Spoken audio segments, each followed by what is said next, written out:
मीरा भाईंदर शहर पोलीस पेपरला हा प्रश्न विचारलेला आहे. एका चौरसाची परिमिती 100 मीटर आहे, तर त्या चौरसाचे क्षेत्रफळ किती असेल? आता आपल्याला इथे पर्याय दिलेले आहेत, तर आपण आता बघूया चौरसाची परिमिती. आधी आपण चौरसाची परिमिती काढूया. चौरसाची परिमिती बरोबर 4 गुणुले बाजू. आता चौरसाची परिमिती दिलेली आहे आपल्याला 100 मीटर, म्हणून 100 बरोबर 4 गुणुले बाजू.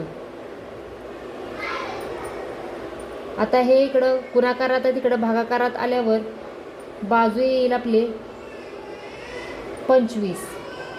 तर आपल्याला इथे काढायचं आहे चौरसाचे क्षेत्रफळ. आपल्याला इथे विचारलेलं आहे, म्हणून चौरसाचे क्षेत्रफळ बरोबर बाजूचा वर्ग. बाजूचा वर्ग. आता बाजू आलेली आपली किती? 25.